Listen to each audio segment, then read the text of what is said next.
Minute Business avec Métropoline TBC du groupe Itzik Tchouva, le complexe qui révolutionne le concept de centre d'affaires.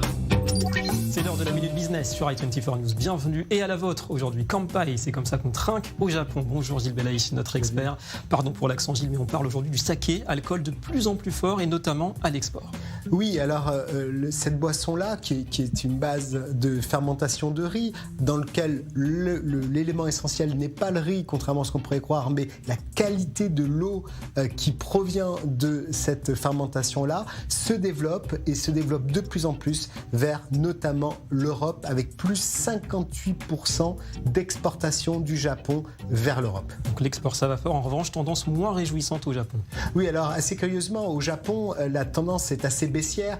C'est à peu près 550 millions de litres. Le gouvernement japonais a même développé le jour du saké pour essayer de donner un certain dynamisme. Mais chez les jeunes japonais, le saké est une boisson qu'on a qualifiée de boisson de vieux parce que c'est ancestral. Et aujourd'hui, les jeunes japonais veulent plus de fun. Et le saké, ça n'est pas exactement leur schéma. D'ailleurs, le saké, c'est forcément made in Japan ?